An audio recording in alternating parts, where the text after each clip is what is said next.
All right. Hi, Jay. How are you? Good. Good to be here. Well, thank you for coming on the show. I appreciate it. Let's see. You were an attorney. You're still practicing? Yes, I am. I'm a corporate and securities attorney. I'm practicing out of Iowa now. I started in New York City quite a few years ago. Then you wrote a book. You wrote several books, actually. At what point in your practice did you start writing books? I started writing books. I'd been practicing law about 6 years. And what happened was I actually wasn't very happy practicing law. I don't think I was very happy generally. And then I had a slip disc in my back. And a good friend said that I should try Transcendental Meditation and that it was such a powerful relaxation, it would help my back. So I was quite skeptical. Meditation, wasn't something that I was really interested in. But finally, I did start and I liked it right away, and everything changed. I had a much happier disposition. I started to like the practice of law. And after about 6 months, I decided to take a sabbatical from the law firm I was in. And I went to a long course on transcendental meditation. I wanted to meditate more. And as a result of that course, I became a teacher of transcendental meditation, started teaching TM when I came back in the business community in New York City, as well as practicing law. And that led to a publisher finding me because the publisher wanted to do a book on transcendental meditation in business. A prior book on TM, Transcendental Meditation, had been a #1 bestseller, and they had heard I was teaching in the business community. And so McGraw-Hill ultimately decided to publish the book. And then I wrote several other books after that. What year was that? Uh, TM in Business came out in the late 1970s. I want to Okay. say around 1978.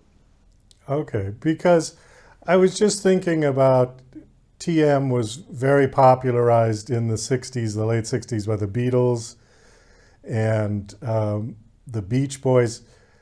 Mike Love, who you told us before that you were his, or he was one of your clients. That's correct, yes.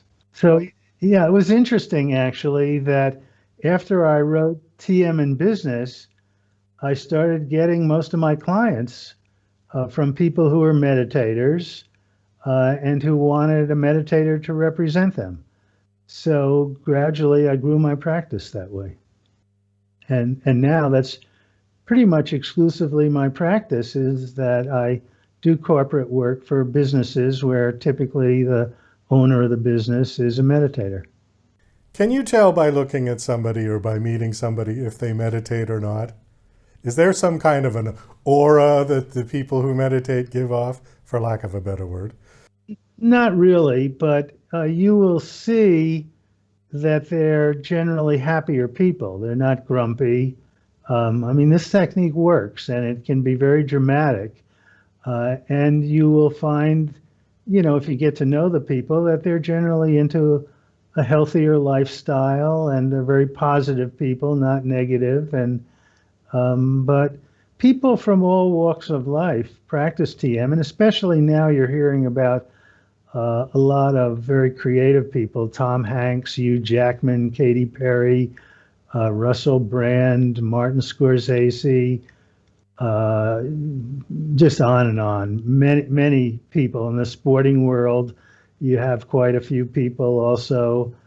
The coach of the Brooklyn Nets, who the great guard for so many years from Canada, he's a TM meditator. Rafael Nadal and Djokovic and Tom Brady was recently interviewed, and the interviewer said, "Okay, give me a quick answer to a question." And one of the questions was transcendental meditation. She wanted to know what came to his mind, and he said, "Love it." So, very successful people do it. People in the business world like Ray Dalio and who's a very prominent hedge fund manager, because it's not something where you meditate and then just go into a corner and don't relate to the world. It's very much something that improves the way the mind functions. And a good part of the book, The Coherence Effect, which is the new book, is about how to improve mental functioning and overcome mental disorders, anxiety, depression. There's a great deal of research on how TM does all that. And it's very interesting research, if I can, say a few words about it. Sure. But what science has found is that, well, many years ago, in actually 1949, there was a famous book written, and it was very controversial in its time. It said that in order for you to be creative and be successful in life, the different parts of the brain had to be communicating with one another. And so science has known that for a long time, but then maybe 15, 20 years ago, they discovered something more, and that is that the way the parts of the brain communicate with each other is that they're firing, or the brain cells are active or firing in the same way at the same time. So brain waves have different frequencies. Alpha frequency, for example, is 8 vibrations per second to 10 vibrations per second. And when the front of the brain and the back of the brain, or the two hemispheres, are communicating, they're firing at the same time, and that is known in science as brainwave coherence. And brainwave coherence is associated with creativity.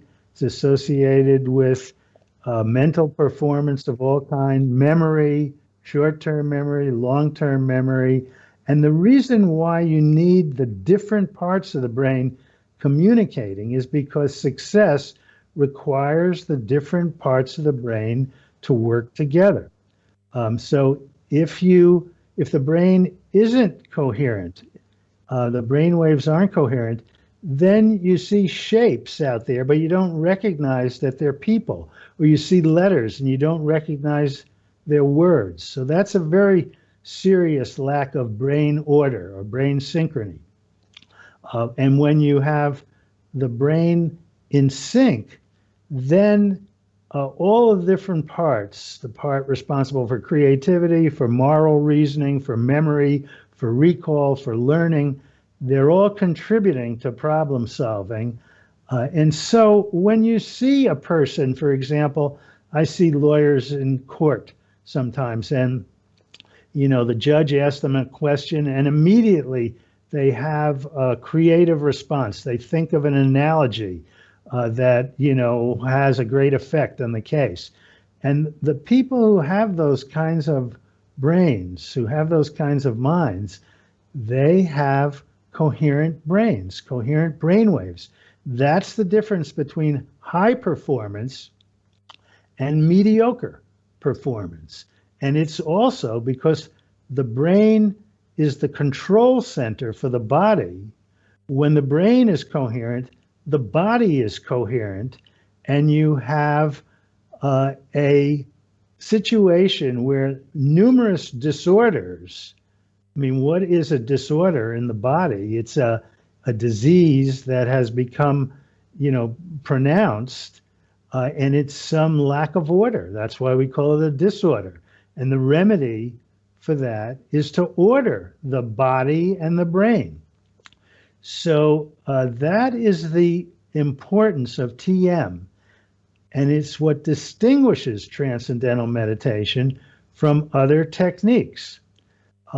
Other mental techniques, whether you're talking mindfulness, whether you're talking headspace, calm, any of the meditations learned on an app, they have not been shown to produce brain coherence. Let me show you how dramatic it is. There's a slide that I think you have, Douglas. Maybe we could put it up. Yeah. Okay. And what you'll see is there's the way brainwave coherence is measured is by the EEG. And you have a computer and wires are coming out, and then there's a cap that you put on your head, and that cap has electrodes, and the electrodes are measuring the electrical activity at the different areas of the brain.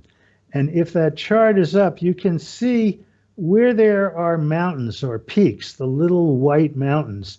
Those are indications of strong coherence, brainwave coherence.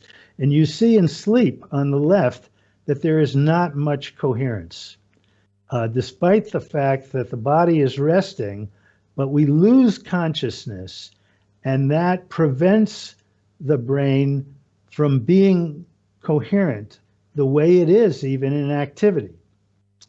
Then you see in the middle somebody who has practiced transcendental meditation for 4 months, and you see quite strong coherence. But the difference between that and the 5-year TM meditator is two things. First, there's many more peaks. There's much stronger brainwave coherence. And it's not in a narrow band, it's many different frequencies. Very strong coherence associated with a very clear mind. And if you look at the bottom on the right of the 5-year meditator, you will see a section where there's an EC. EC stands for eyes closed, and that is a period of time before the person begins transcendental meditation, his transcendental meditation session. But you see that there's almost as much coherence when he's just sitting with the eyes closed as there is when the person is meditating. And what that indicates is the experience that you have during the TM session carries over into activity, and there's coherence all the time. And that is what takes mental performance to the next level. We just don't want creative, coherent and creative brains when we're meditating 20 minutes twice a day. We want it all the time, so that when we're out in activity and solving problems and working on a brief or working on a business plan, the brain is coherent, and that will allow there to be insights. There's something that's sometimes called the aha phenomenon. When the person sees the solution to the problem he's been working on, well, the aha occurs when the brain becomes coherent. So that's the importance. And because the body is also affected, that order or coherence in the body overcomes disorders. So brain coherence is also strongly associated with reduced anxiety, reduced depression, reduced PTSD, blood pressure goes down. Many disorders are overcome, even high cholesterol. So the brain and how it functions is very much a key to health. And now, maybe there's a question, or I could say something general about the importance of coherence. Well, we've got about 3 minutes left in the interview, and I just wanted to ask you, for somebody who knows nothing about meditation, transcendental meditation, but is interested, where do you start with this? How do you start learning how to meditate? Is there a process?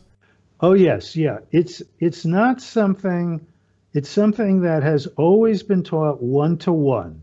And you can find a TM teacher in your area by going to the TM organization website, which is www.tm.org. And it's a great thing because it's the only meditation program that offers a money-back guarantee. So if you're not satisfied, then you can get your money back. It does cost maybe a little more than other meditation programs because it's personal one-to-one instruction. You learn on the first day, and then there are 3 more days of follow-up, but it's very effective. And, our book, the website is www.Coherence Effect. .com. You can, get the book on Amazon, but it will show you the research, and you'll have the personal accounts of many people who started with mindfulness and then went to Zen Buddhist meditation or Calm or Headspace or Heart Math, and then discovered TM and found out that this works because it's easy. And that ease in meditation is not just important, it's actually necessary for effective meditation. What you want from meditation is the mind calming down, silent state of meditation. In the Vedic tradition, the Indian tradition where Transcendental Meditation comes from, it's called samadhi. In Buddhist tradition, it's called nirvana or satori. But they don't call it nirvana for nothing. This is a very pleasurable experience. That satisfaction in the mind comes from the calmness. But because you want no activity, a silent state of mind, you can see how techniques that are focused on, monitoring your heart rate or your breath rate or concentrating on something, that's all activity. And it's counterproductive to achieving this quiet state of mind that has, all these benefits, because activity is different from non-activity. So TM is a much more natural experience. And what the book does, it shows that it's not just meditation, but coherence is so critical. It has the right diet for coherence, the right kind of exercise.